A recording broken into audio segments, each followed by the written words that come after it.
welcome back to the Citizen channel. You're all staying safe and well, and another episode of CITY130. We had a little break because I was doing a couple of specials on Tony Buck and Dennis Law after the sad passing recently of both those players. So we had a little rest from this, but I'm back now. We've done one previously on the trip of Leicester City to us, and this is CITY130 City at United. Yes, we're looking at the next game after that. Of course, this 130 is relevant to City's 130 years plus as Manchester City, yes, from 1894-5 to 2024-25. So 130 years plus a little bit of change, but we're not quibble over a few months, will we, or a few games. And it's a look at the old and the new with City, a celebration, if you like, of City history. And as I say, we have a visit to the Swamp, or let's call it Old Trafford. Let's be nice. On the 6th of April 2025. So I'm recording this on the 19th of March 2025. So all stats and facts that I'm going to give you today are correct as at that time. So we'll have a look at a little bit of history between us just before we continue. Got lots of new subscribers. Just a quick shout out for the podcast I own, of course, that I do with Mike Long, originally from Northern Ireland, lives in South Korea, could be coming back home very soon. So the pod is in its 7th year. It's called Bolt from the Blue. If you've not already listened to it, guys, you can get it on all your proper podcast broadcasters, and even perhaps rubbish ones, but it's on Apple, Spotify, SoundCloud, all those. So such guys as Walter Smith, Ray of Man City TV, Colin Savage, of course, the big finance guru, have been on the show over the years and helped present it. It's just me and Mike at the moment. We do try and have little guests every now and then, but we're trying to get 40 episodes out this season. We're up to about 33 or 34 at the moment. So get onto it, guys. Give us your support. Be wonderful. Subscribe. Be fantastic. We talk games and we talk everything City, of course. So give it a listen. Right, back to this little look. This City 130. City at United. Yes, our league record at Old Trafford. Just the league record. We played them 85 times. We've won 23. Drawn 27 and lost 35. That's not bad. That's probably one of our best away grounds as far as Manchester City are concerned for that number of games. We scored 111 goals and just let 127 in. So even though we're sort of minus 12 on the wins, we've sort of done well on the goals, haven't we? United's home record in the league this season, 24-25. They actually sit 12th on their home record. They played 15. Won 6, drawn 2 and lost 7. They scored 21 and let 25 goals in. To balance that out, City's away record isn't great either. We're 10th in our away form. We played 15, won 6, drawn 3 and lost 6. Scored 25 and let 21 in. So it's got a draw written all over it, this, hasn't it, when this game comes on, but let's hope not. Ruben Amorim, of course, is the latest to try and bring back the United glory days. There have even been links to City, I think, as Pep's eventual replacement for this guy, but of course, as soon as United wanted him, he was on his way. He began his tenure at the club on the 11th of November. His stats so far for United in all competitions is played 28, won 12, drawn 7 and lost 9. So not great, but he's not afraid to tell the truth. In January he said of his club that it wasn't very good, didn't he? He said it was obviously the worst United team sort of ever, which so he don't mess about, does he? His record versus Pep, though, is quite good, so Pep will be hoping to improve that one. He's played Pep 4 times with, of course, different teams, and he's won 2, drawn 1, and just lost the 1 as well. Of course, I think that was Sporting Lisbon, wasn't it? Foot in both camps. Yes, there have been many players, of course. I was looking at players and I thought, no, what I'll do, because there's a lot of famous players, of course. So you think of people like Tevez, Terry Cook, Billy Meredith, players like that. But there's only ever been one guy, only ever been one man who's managed both City and United, a certain Ernest Mangnall. And you may or may not have. I did a manager special on him. I'll try and remember to put it in the links a couple of years ago that's been published, so you can have a look at that, guys. But just generally, he arrived at United as secretary, because that's what they used to call the coach or the manager in those days, in October 1903 from fellow second division team Burnley. Yeah, they were in the second division then, United, and he achieved a top division spot with a runners-up spot in his third season, 1905-06. He took advantage, of course, of City, basically. Well, others did as well, but more so Ernest, who knew a good player when he saw one. And in the 1906-07 season, he took certain key players from City after our illegal payment scandal that almost brought City to near collapse, of course.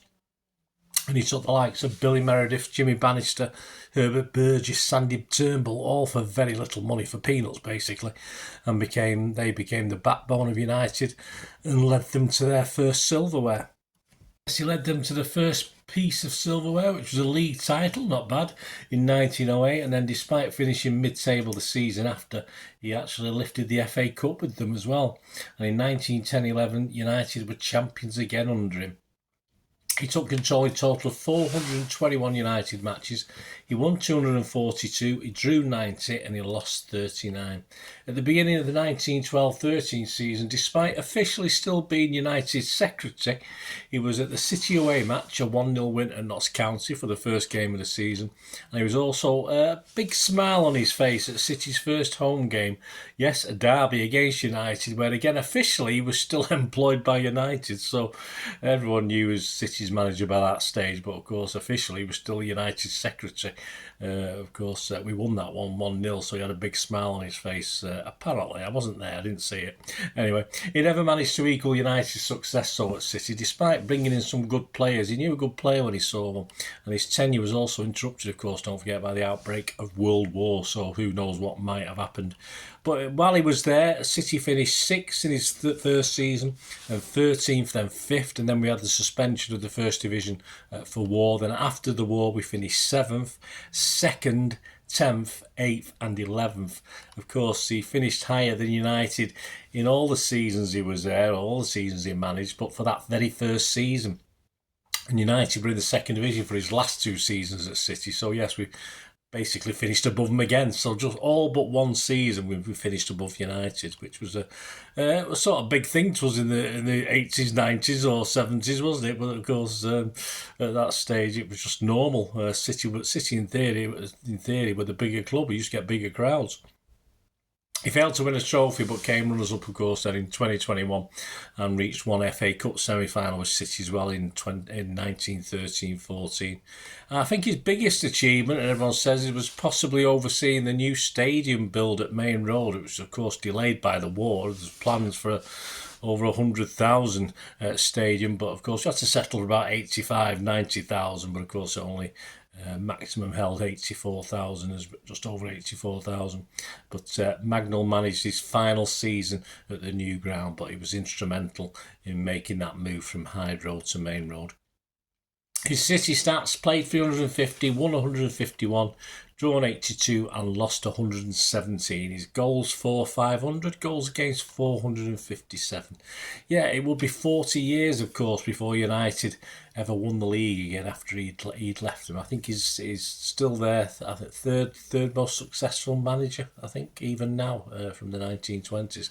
Finally, let's look back at one of those City victories. Let's have a look at a CITY130 City victory at Old Trafford. We've had a few, and why not a memorable one for all Blues going back a reasonably short 17 years as I'm recording this, and one we all remember. Wins at the Swamp were very rare in those days, all those years. If we were in the same division, that was half the time we weren't, but they were not easy to come by, wins at the Swamp. And prior to the game, United sat 2nd and City sat 7th, and we're talking, of course, that well-known and memorable game on the 10th of February 2008 with Sven-Göran Eriksson in charge of City. So what I'm going to do, I'm just going to go over to a piece in the King of the Kippax, which was in issue 290 from October 2022. And it's a Neil Mayfair piece called Derby Day Memories Part 3. He just relates some of the happenings on the day, so we'll have a look at this. The 7th of February 2008 was never to be forgotten day for every Blue, certainly wasn't. The Premier League in their infinite wisdom chose to schedule a derby on the 50th anniversary of the Munich tragedy. Deliberately, in my opinion, the build-up, particularly in the week of the match, was more manic than ever. Journalists, ex-players, even current players lined up to predict how City fans would ruin the day. We were being hung, drawn and quartered before we'd even committed an offence. It was quite simply disgusting. The day itself was incredible. Both teams came out wearing old school kits, and after laying of wreaths by both managers, a minute's silence followed, which was the very definition of perfection. Despite numerous attempts by United fans who tried to goad us, we had thrown all the accusations right back into everyone's face.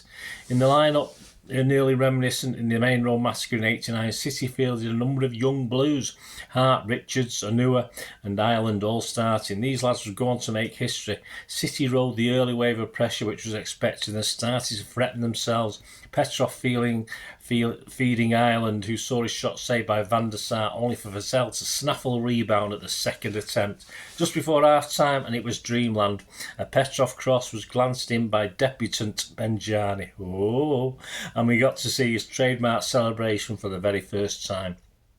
A new song was born and all seemed too good to be true.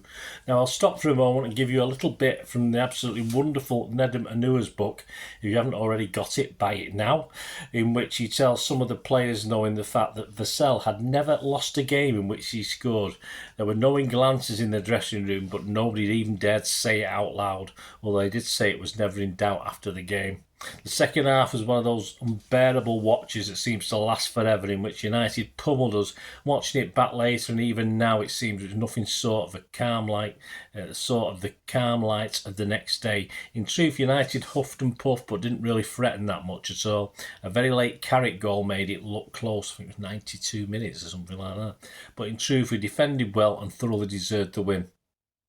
As we celebrated after the PA system thanked us for being impeccable, and we were both on and off the field, we totally ripped the narrative of the game into tiny little pieces and shoved it all up the critics' backsides, both on and off the pitch. 6 out of 6 against that lot. It was a momentous day. Of course, yeah, because we actually beat them at our place, so did a very rare double in those days as well, which done a few more since, but yeah, happy memories, and my thanks to Neil Mather and of course King of the Kippax there for that little remembrance of that day. There's great pictures there, of course, and the ones with the scarves as well. I've always liked that one. Oh, not so much the red scarves, but I'll let them off considering how special a day it was as far as remembrance is concerned. Well, there you go, guys. Hope you enjoyed this CITY130 special on our trips to United. There will be another one very, very soon. I hope to continue this now till the end of the season. A little bit of history thrown in for good measure. Hope you enjoyed it. Let us know in your comment. Any memories you've got of that game, guys? Were you there? Unfortunately, I wasn't. I couldn't be there. I've not been there. I can't remember. I probably went to Old Trafford before the 2000 last time I went. I've not been since certainly 2008. It's probably the 1990s the last time I went. Just can't get a ticket. But yeah, so any memories, guys, let us know. Wonderful times. And yeah, just share any memories you've got.